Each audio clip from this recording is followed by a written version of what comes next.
Welcome to Spectrum Perspectives, real talk with parents, professionals, and autism advocates, with your host, Cindy Gellermini. Welcome to today's episode. Today we're going to be talking to Soma, who is the inventor of the RPM method. And if you've been following along, you've probably heard about 5 or 6 moms so far talk about how their kids use RPM and they learned how to communicate. So I thought I would bring her on to talk about exactly what RPM is, how it works, how she started it. And so stay tuned for today's episode to learn more. So I think, there's a lot of controversy about ABA therapy. And as you said, that only focuses on the behavior. It doesn't really focus on, I think they're kind of missing a lot. See, the thing is that those therapies have been around forever. But yeah, they are being, but then where are they taking the student from A to B, B to C, like that? Right. What is the end plan? Right. Like that. And this is what I'm saying. It's outdated, and we need to improve the way the kids are learning. And so what you're telling me is this is not just about typing out letters. This is really about understanding. Oh yeah, and then dealing with different children. Okay, now suppose so here we have a plan. If at all the student gets tired and there's a resistance, so over here.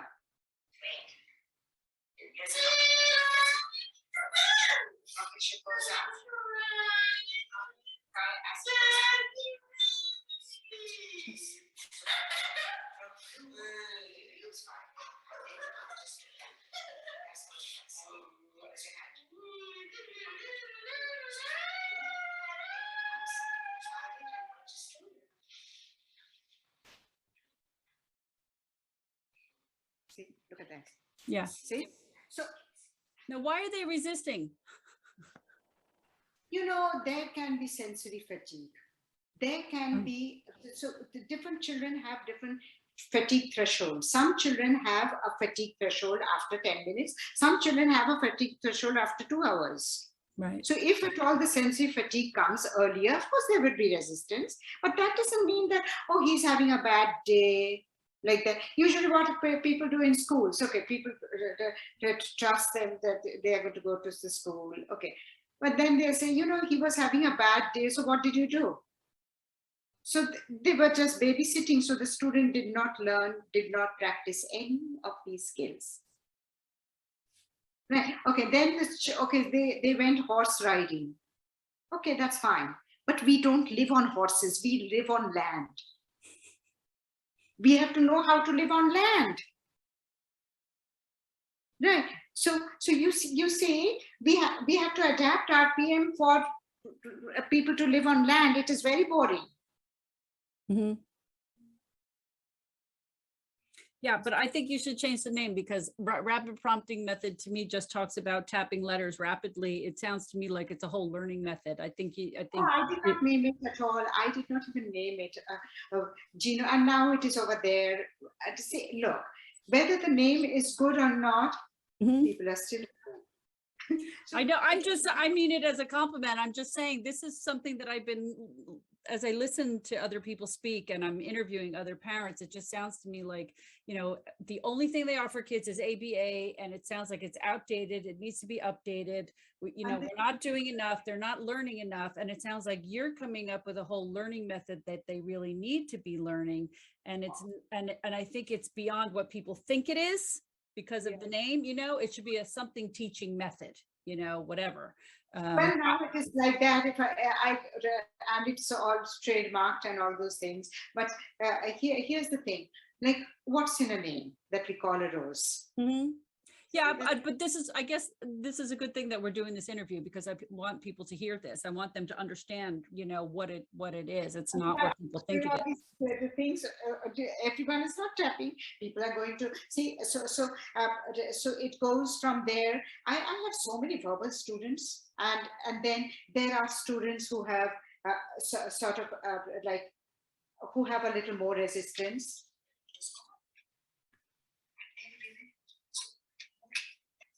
So I have to adapt my voice based on.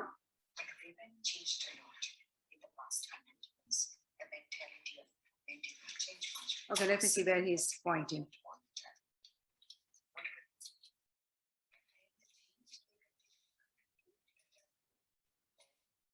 See, look, he's moving his hands. Mhm. No, no one is touching here. Do they ever not have the fine motor skills to point with a finger? What if they don't have those fine motor skills? What do they do? Then they use a pencil. Then I ask them to paper, or if they like to hold a straw or a spoon, whatever they like to hold, it doesn't matter. Mhm. Okay, but you've never found anybody that can't do at least one of those things. No, like can't do doesn't mean will not do. It has to be, like as I said, sensory learning is important. There has to be a tactile learning to touch. See, so as I said, the tactile learning is important. In order to type, you need the fingers. Oh, so that's why you use the finger. You want them eventually to learn how to type and then to write. Got it. They learn to write first, after that typing comes. Really? Yeah. Like that. Otherwise, typing is also this kind of a thing. It's sort of boring like that. Like the whole day, someone is going to hold, like if I don't want to do this the whole day. No. I would want to do something. I would want to do something, some patterns. I would like to do something. Do you ever work with kids that just don't get it? They just don't understand? No, I worked with students. I have many students. Of course, RPM became famous for autistic people, but I have lots of cerebral palsy children. I have stroke patients. Oh, okay. Oh yeah. Yeah. You just have to adapt it. Yeah. Because my son, he passed away. So, but I wish he was still here, because I wish that I would be able to see if he could do this or not, because it just seemed to me that he just didn't understand, like he could match pictures. He understood matching pictures, and he used the PECs. He understood using the PECs, but actually pointing to letters and stuff, I just never would have thought that he could do something like that. I just didn't think he could understand words. So I'm so surprised to see what these kids are doing. Oh yeah. See, because the language area is different. Yeah. And as I said, the kinesthetic outlet is different. So it just uses a different part of the brain, then you're saying? Yeah. And then we have to, because of the neuroplasticity, we have to train those parts which are not working. Right.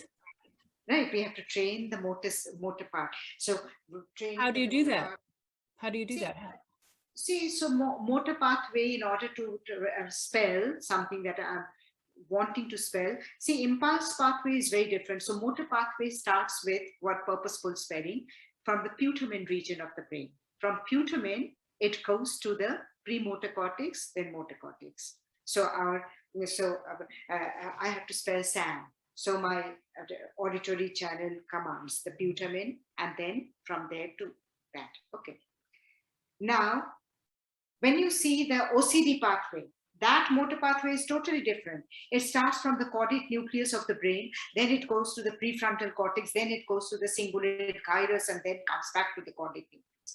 And so it goes on and on and on. And this caudate nucleus is very close to the amygdala region of the brain, which is responsible for our primitive emotions. So that's why when children go through that cycle, OCD cycle, either it comes out with primitive emotion, either excitement, like unnecessary laughter, or anger, right, or frustration. So those are the primitive emotions, right? Then you have impulsive pathway. So someone's half drunk, orange juice is there on the table, and the impulse sets in. So the student sees it, recognizes it, orange juice, the message goes to the hypothalamus, and from here the message bifurcates. So one message is the fast pathway, and one is the slow pathway. Now the fast pathway is amygdala. Okay, amygdala is immediate reaction. I drank it. And the slow pathways, it's going to go to the cortex. I'm going to reason, should I drink that or should I not drink that? So by the time I reasoned everything, I already drank it. Right? So that is the impulse pathway. Right. And stem movement. See, That was because my that is next question about the stimming. Yeah.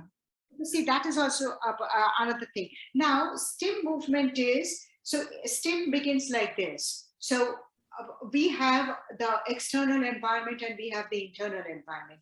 External environment is everything that I see here, everything outside me. And internal environment is my head also creates a kind of a scenery for me. So I can sit over here facing that window, but in my head, I'm looking at an internal scenery over here. That, oh, I went to McDonald's that day and then I had the French fries, then I can remember so my internal environment and external environment both are competing with equal attention. Pick me up, respond to me. Now, so I would allow my internal environment to win and say McDonald's. Okay, if so now a child with autism can be so overwhelmed with this external environment and internal environment because of the lack of sensory filter, or everything is coming over here. Then he, with all the stimulations that are coming over here, visual, auditory, from both environment, that he begins to get so overwhelmed that he picks up one particular thing to calm his senses down and begins to self-stimulate and generate kind of a self-stimulation to calm his sensory system. Now, the trouble is, it can begin with calming, but then sometimes with too much of practice, it can get into excitatory. So I would, as a teacher, would look for which is a calming stim and which is an excitatory stim. So a calming stim I'm going to allow because it doesn't come in the way. If the student is passively holding something, the student is still spelling. But if the student becomes very excitatory about it, depending upon the intensity of the stim and how much attention the student is paying towards that stim, then I would know an internal language is going on. Oh, wow, I'm doing this. I'm enjoying it. Let me do it a little more. So an internal language is coming over there, which is going to inhibit the learning. So as a teacher, I won't ask the student to stop. I never ask anyone to stop. I would try to compete with it. Oh. So in RPM, we compete with the stims. How do you do that? With the pace of the teaching, with changing the topic and creating a different kind of an auditory like language over there. So there are different ways of competing. So almost like a distraction. Yeah. Something that's better than the stim. Yeah. Just to pull the student out. Because if at all if the student gets a lot of time doing that, then this can become an OCD. And if at all the OCD is continued for a long time, that can become an addiction. So we have to know where it is OCD, where it is an addiction. Many times people don't realize where the margin of OCD and where the margin of addiction is. So the OCD and addiction, it all depends on it's all about how their brain works. Depending upon how much practice and how much emotion the student is putting over there. Right. Does it is there like a serotonin or something that goes on, like when they get so much enjoyment out of it, they get? Well, serotonin or not, we have to do something about it. Right. So there comes the information. And that's where the teaching comes in. Right.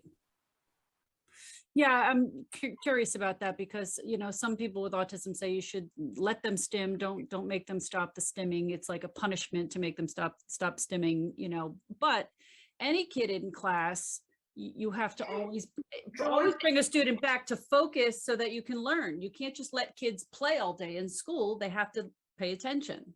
Oh yeah, it happens even with typical child. A child is playing video game. Okay. Yeah. Then gets addicted to it. Then what would a person do? Do the same thing as you treat an addiction. Right. Sure. All kids are addicted to their, electronics and stuff, I think it's getting probably harder to teach them now. Yeah. It's kind of the same thing, I guess. once someone practices RPM, like properly, not just the letterboard, because if you are defining RPM with the letterboard, that's just one segment of RPM. Once people practice RPM, they know everything about autism. You don't have to be told, or no one has to tell. They know exactly what to do when. And we have some sensory medicines in RPM.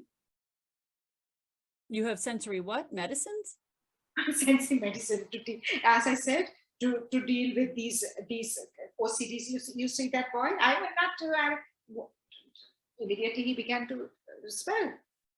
But you have to know exactly what to do. Like if you treated that all sorts of fever would get this kind of a Tylenol, not like that. It's not just one thing. You have to know the exact dosage, what to do, how to teach, where. See, that is the sensory medicine. Who will need this kind of a voice? Who will need this kind of a voice? Right. Yeah, that's good. Yeah, because you understand each child, you know, the difference in their learning styles. Yeah. So now you have trained other people that go out and do trainings and teach other parents, and they do workshops, correct? They can do coach. The interns, people who completed the internship, they can do the workshop because they have worked with all kinds of students with all different kinds of challenges. Right. Others can hold clinics, and so there are different hierarchies. So, like with the experience. Okay, so these coaches can go out. So if someone lives in New Jersey, where I live, how would they? Find, see, there's a website, there's a Facebook group called Unlocking Voices using RPM, and that is where people can find the providers, RPM providers, and all the information. I'm sorry, you cut out and you said Unlocking Voices. Is that what you said? Unlocking Voices using RPM. Unlocking Voices using RPM. That's the Facebook page? Yeah, but there are plenty of parents who discuss, hey, we are, and then someone jumps in over there. It's a whole RPM page.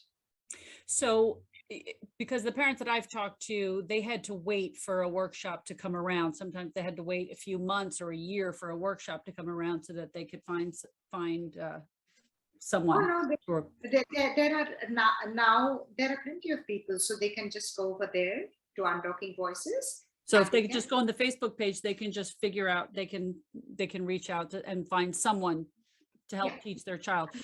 So how do they do, is this, they don't teach it in schools? This is something that they would have to get like a personal person to come and work with their child, or how does it work?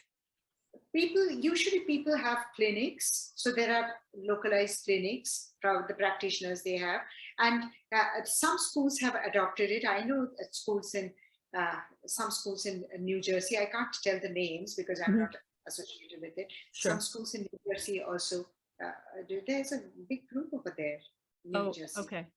Okay, good. Yeah, because I want people to be able to find it, you know. So once people learn about this and then they say, hey, this might work for my child. How do I do this? How do I find someone? So if they go on the website, I mean, on the Facebook page, they can reach out there and they can find out where there's a workshop somewhere.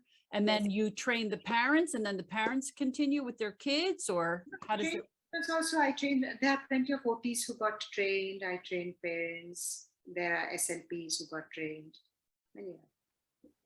So are there therapists that come to the house? It all depends upon that therapist, because that therapist, how they are operating their business, it is up to them. I just do the training because I like to carry light. I don't want to have a big organization. That's why I keep Halo very small, because quality is more important than quantity. So the people that they learn how to do this training, and then what they have, what are they like? Are they ABA therapists, or who are these people that take the training? Anyone that wants to do it? Anyone can do it. Anyone can do it. I have my upcoming trainings is coming up in January, the first week of January. And it's where? I do it through Zoom. I do it through Zoom. Oh, yeah. Oh, So so if that's- anyone wants to be like a therapist that works with kids doing RPM, they can take your training. Oh, yeah. People sign up from Japan, Hong Kong. They all sign up. Good. Yeah, And how long so is the training? 4 days. 4 4 days. days. Okay. 4 days. There's a lot to cover. Because I show a lot more video examples. Because without seeing the video example, if I just say like that, it is this, it is that, no one would understand. You have to actually see it. Sure. Yeah, of course. Yeah. Okay, that's interesting. So if there's maybe some special ed teachers out there that want to, learn how to do this method, they can sign up for your class in January. Yeah, yeah. Yeah, wonderful. And then they'll find out that information on the Facebook page too? Yeah, they can. And then they can also see some video example in my website, in a Halo website, www.halo-soma.org. Got And it. then you can Halo, HALO, right? HALO-SOMA, SOMA.org. Yes. So Wow. they can go over there in the blog section. There are plenty of videos. Okay, wonderful. So, all right, so they can find out more information there on your website, right? Okay. Okay, that's wonderful. All right, thank you so much for your time today and for explaining to me what RPM really is. Oh, yeah. I'll explain, but people will take whatever they want to, like that. Like you see in the grocery store, all these products are on display, but then people are going to choose whatever they want to select and say, oh, name is this. Yeah. That's it. But if they go on your website, they can learn more, Oh, yeah. They can. right? Okay. Yeah. Okay, that's wonderful. Thank you so much. I really appreciate it. Thank you for joining me today. Okay, bye. Bye-bye. That's it for today's episode. I hope you enjoyed listening and it helped you gain a new perspective. If you're interested in buying our book series, Robbie's World and His Spectrum of Adventures, the link will be in our episode description as well as my Instagram and Facebook pages. If you enjoyed the show and you'd like more content, please be sure to hit that like button, follow us, and don't forget to leave us a great review. Thank you for joining us. Be sure to join us again on our next episode of Spectrum Perspectives. Thank you for joining us today. Be sure to join us again on our next episode of Spectrum Perspectives.